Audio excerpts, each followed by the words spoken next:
Elon Musk ಸಾಮಾಜಿಕ ಮಾಧ್ಯಮದಲ್ಲಿ Trump ವಿರುದ್ಧ ನೀಡಿದ್ದ ಕೆಲವು ಹೇಳಿಕೆಗಳಿಗೆ ಇದೀಗ ವಿಷಾದ ವ್ಯಕ್ತಪಡಿಸಿದ್ದಾರೆ.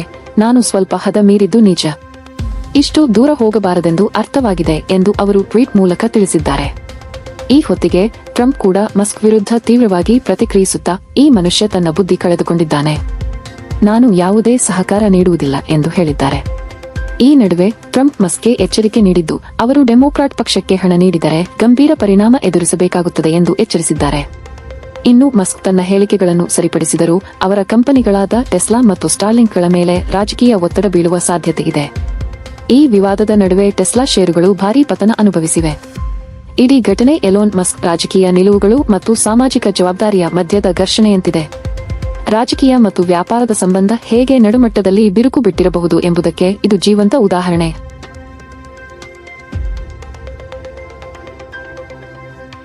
ಲಾಸ್ ಏಂಜಲೀಸ್ನಲ್ಲಿ ವಲಸೆಯ ವಿರುದ್ಧದ ದಾಳಿಗಳಿಂದ ಉಂಟಾದ ಪ್ರತಿಭಟನೆಗಳು ತೀವ್ರ ಸ್ವರೂಪ ಪಡೆದಿವೆ. ಅಮೆರಿಕದ ಅಧ್ಯಕ್ಷ ಡೊನಾಲ್ಡ್ ಟ್ರಂಪ್ ಲಾಸ್ ಏಂಜಲೀಸ್ನಲ್ಲಿ ರಾಷ್ಟ್ರೀಯ ಗಾರ್ಡ್ ಹಾಗೂ ಮೆರೈನ್ಸ್ ಪಡೆಯನ್ನು ನಿಯೋಜಿಸಿದ್ದಾರೆ. ಟ್ರಂಪ್ ಈ ಕ್ರಮವನ್ನು ಲಾಸ್ ಏಂಜಲೀಸ್ ಸುಟ್ಟು ಹೋಗುತ್ತದೆ ಎಂಬ ಎಚ್ಚರಿಕೆಯನ್ನು ನೀಡಿ ನ್ಯಾಯೀಕರಿಸಿದ್ದಾರೆ. ಕ್ಯಾಲಿಫೋರ್ನಿಯಾ ರಾಜ್ಯಪಾಲ ಗ್ಯಾವಿನ್ ನ್ಯೂಸಮ್ ಈ ಕ್ರಮವನ್ನು ಅಕ್ರಮ ಎಂದು ಆರೋಪಿಸಿ ನ್ಯಾಯಾಲಯವನ್ನು ಸಂಪರ್ಕಿಸಿದ್ದಾರೆ. ಪ್ರತಿಭಟನೆಯಲ್ಲಿ ಭಾಗಿಯಾದ ಕೆಲವು ಮುಖವಾಡ ಧರಿಸಿದ ಗೂಂಡಾಗಳಿಂದ ಆಪಲ್ ಅಂಗಡಿಗೆ ದಾಳಿ ನಡೆದಿದ್ದು, ಹಲವು ಅಂಗಡಿಗಳ ಹಾನಿ ನಡೆದಿದೆ. 9 ಲಕ್ಷಕ್ಕೂ ಹೆಚ್ಚು ಅಕ್ರಮ ವಲಸಿಗರು ಇದ್ದಾರೆ ಎಂಬ ವರದಿಯ ಹಿನ್ನೆಲೆಯಲ್ಲಿ ಈ ಪ್ರತಿಭಟನೆಗೆ ಉರಿಯಾಳು ಸಿಕ್ಕಿದೆ. ಲಾಸ್ ಏಂಜಲೀಸ್ನ ಪ್ರಮುಖ ರಸ್ತೆಗಳು ತಡೆಗಟ್ಟಲಾಗಿದ್ದು, ವಾಹನಗಳಿಗೆ ಬೆಂಕಿ ಹಾಕಲಾಗಿದೆ. ಈ ಮಧ್ಯೆ ಟ್ರಂಪ್ ಇನ್ನೂ ಹೆಚ್ಚು ಸೈನಿಕರನ್ನು ನಿಯೋಜಿಸುವ ಎಚ್ಚರಿಕೆ ನೀಡಿದ್ದಾರೆ. ಮಿಲಿಟರಿ ಹಸ್ತಕ್ಷೇಪದ ವಿರುದ್ಧ ನಿವೃತ್ತ ಸೈನಿಕರು ಮತ್ತು ಡೆಮೊಕ್ರಾಟಿಕ್ ನಾಯಕರು ಗಂಭೀರ ವಿರೋಧ ವ್ಯಕ್ತಪಡಿಸಿದ್ದಾರೆ. ವಿದೇಶಿ ಮಾಧ್ಯಮಗಳು ಮತ್ತು ಮಾನವ ಹಕ್ಕು ಸಂಘಟನೆಗಳು ಟ್ರಂಪ್ ಕ್ರಮವನ್ನು ತಾನೇ ಪೊಲೀಸರಾಗಿ ನಡೆದುಕೊಳ್ಳುವ ಆಟ ಎಂದು ಟೀಕಿಸುತ್ತಿವೆ. ಈ ಸನ್ನಿವೇಶವು ಅಮೆರಿಕದ ಒಳರಾಜಕೀಯದಲ್ಲಿ ಹೊಸ ದಿಕ್ಕು ಪಡೆಯುವ ಸಾಧ್ಯತೆ ಇದೆ ಎಂಬ ವಿಶ್ಲೇಷಣೆಗಳು ವ್ಯಕ್ತವಾಗಿವೆ. ನ್ಯಾಯಾಲಯದ ತೀರ್ಪು ಹಾಗೂ ಸಾರ್ವಜನಿಕ ಒತ್ತಡ ಹೇಗೆ ರೂಪುಗೊಳ್ಳುತ್ತದೆ ಎಂಬುದು ಮುಂದಿನ ದಿನಗಳಲ್ಲಿ ನಿರ್ಧಾರಾತ್ಮಕವಾಗಲಿದೆ.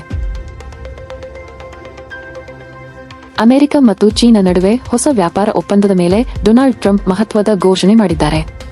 ಅವರು ಡೀಲ್ ಡನ್ ಎಂದು ಘೋಷಿಸಿದ್ದು, ಚೀನಾಗೆ ಟ್ಯಾರಿಫ್ಗಳು 55% ಆಗುವುದರ ಜೊತೆಗೆ ಅಮೆರಿಕಕ್ಕೆ ರೇರ್ ಎರ್ತ್ ಖನಿಜಗಳನ್ನು ಪೂರೈಕೆ ಮಾಡಲು ಚೀನಾ ಒಪ್ಪಿದೆ ಎಂದು ಹೇಳಿದ್ದಾರೆ.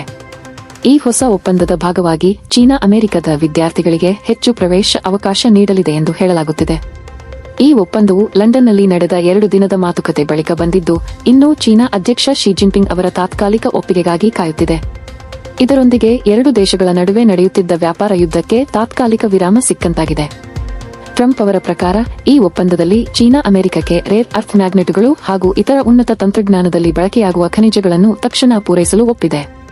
ಇದರೊಂದಿಗೆ ತಂತ್ರಜ್ಞಾನ ಎಕ್ಸ್ಪೋರ್ಟ್ ನಿಯಂತ್ರಣಗಳನ್ನು ಸಡಿಲ ಮಾಡಬಹುದು ಎಂಬ ಸೂಚನೆಗಳು ಬಂದಿವೆ. ತಜ್ಞರ ಅಭಿಪ್ರಾಯದಲ್ಲಿ ಈ ಒಪ್ಪಂದದಿಂದ ಶಿ ಜಿನ್ಪಿಂಗ್ ಅವರಿಗೆ ರಾಜಕೀಯವಾಗಿ ಲಾಭವಾಗುವ ಸಾಧ್ಯತೆ ಇದೆ ಎಂದು ಹೇಳಲಾಗುತ್ತಿದೆ. ಆದರೆ ಇಡೀ ಒಪ್ಪಂದದ ಅಂತಿಮ ದೃಢೀಕರಣ ಇನ್ನೂ ಉಳಿದಿದೆ. ಈ ನಡುವೆ ಟ್ರಂಪ್ ಮತ್ತು ಶಿ ಜಿನ್ಪಿಂಗ್ ನಡುವೆ ಮತ್ತೊಂದು ನೇರ ಭೇಟಿಗೆ ಯೋಜನೆ ರೂಪಿಸಲಾಗಿದ್ದು, ಮುಂದಿನ ದಿನಗಳಲ್ಲಿ ಸ್ಪಷ್ಟತೆ ಇನ್ನಷ್ಟು ಬರುವ ನಿರೀಕ್ಷೆ ಇದೆ ಎಂದು ವರದಿಯಾಗಿದೆ. ವಿಶ್ವದ ಅತ್ಯಂತ ಜನಪ್ರಿಯ ಟಿಕ್ ಟಾಕ್ ತಾರೆ ಖಾಬಿ ಲೇಮ್ ಅನ್ನು ಅಮೆರಿಕದ ಲಾಸ್ ವೇಗಾಸ್ ನಗರದಲ್ಲಿ ಐಸಿ ಅಧಿಕಾರಿಗಳು ಬಂಧಿಸಿದ್ದಾರೆ. ವೀಸಾ ಅವಧಿ ಮೀರಿದ ಕಾರಣದಿಂದ ಅವರು ಅಮೆರಿಕದ ವಲಸೆ ನಿಯಮ ಉಲ್ಲಂಘನೆ ಮಾಡಿದವರು ಎಂಬ ಕಾರಣದಿಂದ ಈ ಕ್ರಮ ಜರುಗಿದೆ. ಈ ಪ್ರಕರಣದ ನಂತರ ಖಾಬಿ ಲೇಮ್ ಅಮೆರಿಕವನ್ನು ಬಿಟ್ಟು ಹೊರಟಿದ್ದಾರೆ ಎಂದು ಅಧಿಕೃತವಾಗಿ ದೃಢಪಡಿಸಲಾಗಿದೆ. ಈ ಘಟನೆ ಸಾಮಾಜಿಕ ಜಾಲತಾಣಗಳಲ್ಲಿ ಭಾರೀ ಚರ್ಚೆಗೆ ಕಾರಣವಾಗಿದೆ.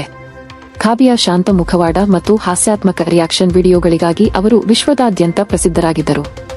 ಅವರು ಯಾವುದೇ ಭಾಷೆ ಉಪಯೋಗಿಸದೆ ಜೀವಿತ ಪರ್ಯಾಯ ತಂತ್ರಗಳ ವಿಡಿಯೋಗಳನ್ನು ಹಾಸ್ಯ ಶೈಲಿಯಲ್ಲಿ ಪ್ರಕಟಿಸುತ್ತಿದ್ದರು. ಇದೀಗ ಅವರು ಅಮೆರಿಕದಿಂದ ಹೊರಬಂದಿದ್ದು, ಅವರ ಮುಂದಿನ ಕಾರ್ಯಕ್ರಮಗಳು ಯಾವ ದೇಶದಲ್ಲಿ ನಡೆಯಲಿದೆ ಎಂಬುದು ಸ್ಪಷ್ಟವಾಗಿಲ್ಲ. ಖಾಬಿ ಲೇಮ್ ಬಂಧನ ಮತ್ತು ನಿಷ್ಕಾಸನೆಯ ಘಟನೆ ಅಮೆರಿಕದ ವಲಸೆ ನೀತಿಯ ಮೇಲೆಯೂ ಮತ್ತೆ ಪ್ರಶ್ನೆ ಎಬ್ಬಿಸುತ್ತಿದೆ. ಸಾಮಾಜಿಕ ಮಾಧ್ಯಮ ತಾರೆಗಳಿಗೆ ಕೂಡ ವಿದೇಶ ನೀತಿಯ ಪರಿಣಾಮಗಳು ಬಾಧೆಯಾಗಬಹುದೆಂಬ ಸಂದೇಶ ಈ ಘಟನೆಯ ಮೂಲಕ ವ್ಯಕ್ತವಾಗಿದೆ. ಅಮೆರಿಕದ ಮಾಜಿ ಪೆಂಟಗಾನ್ ಅಧಿಕಾರಿಯೊಬ್ಬರು ಭಾರತ ಮತ್ತು ಕೆನಡಾದ ನಡುವಿನ ಸಂಘರ್ಷದ ಬಗ್ಗೆ ತೀವ್ರ ಪ್ರತಿಕ್ರಿಯೆ ನೀಡಿದ್ದು, ಭಾರತ ಫುಟ್ಬಾಲ್ ಅಲ್ಲ, ಅದನ್ನು ತಳ್ಳಾಡುವ ದೇಶವೂ ಅಲ್ಲ, ಅದು ಮಿತ್ರ ರಾಷ್ಟ್ರ ಎಂದು ಹೇಳಿದ್ದಾರೆ. ಕೆನಡಾದ ಪ್ರಧಾನಿ ಕಾರ್ನಿ ಪ್ರಧಾನಮಂತ್ರಿ ಮೋದಿ ಅವರಿಗೆ G7 ಸಭೆಗೆ ಆಹ್ವಾನ ನೀಡಿದ್ದು, ಖಲಿಸ್ತಾನಿಗಳಿಂದ ಕೆನಡಾದ ಪ್ರಧಾನಿ ನಡೆಗೆ ಭಾರೀ ಆಕ್ರೋಶ ವ್ಯಕ್ತವಾಗಿದೆ. ಈ ನಡುವೆ ಟ್ರುಡೋ ನಿಜ್ಜರ್ ಹತ್ಯೆ ಪ್ರಕರಣವನ್ನು ಶಿಖ್ ಅತಿವಾದಿಗಳನ್ನು ತೃಪ್ತಿಪಡಿಸಲು ಪ್ರಯತ್ನಿಸಿದರೆಂದು ಆರೋಪಿಸಲಾಗಿದೆ. ಕೆನಡಾದ ಆಹ್ವಾನವನ್ನು ಪ್ರಧಾನಿ ಮೋದಿ ಸ್ವೀಕರಿಸಿರುವುದು ಪ್ರಬುದ್ಧ ರಾಜಕೀಯ ನಡೆ ಎಂದು ಹಲವರು ಶ್ಲಾಘಿಸಿದ್ದಾರೆ. G7 ಆಹ್ವಾನ ಭಾರತ ಕೆನಡಾ ಸಂಬಂಧಗಳಲ್ಲಿ ಬದಲಾವಣೆ ತರುವ ಸಾಧ್ಯತೆ ಇದೆ ಎಂದು ವಿಶ್ಲೇಷಣೆ ನಡೆಯುತ್ತಿದೆ. ಈ ಬೆಳವಣಿಗೆಯಲ್ಲಿ ಭಾರತದ ಸ್ಥಾನಮಾನವನ್ನು ಜಾಗತಿಕ ಮಟ್ಟದಲ್ಲಿ ಒಪ್ಪಿಕೊಳ್ಳಲಾಗುತ್ತಿದೆ ಮತ್ತು ಕೆನಡಾದೊಳಗಿನ ಕೆಲವು ಸಂಸದರ ವಿರೋಧದ ನಡುವೆಯೂ ಪ್ರಧಾನಿ ಮೋದಿಯರಿಗೆ ಆಹ್ವಾನ ನೀಡಿರುವುದು ರಾಜಕೀಯ ತಂತ್ರದ ಭಾಗವಾಗಿ ಪರಿಗಣಿಸಲಾಗುತ್ತಿದೆ.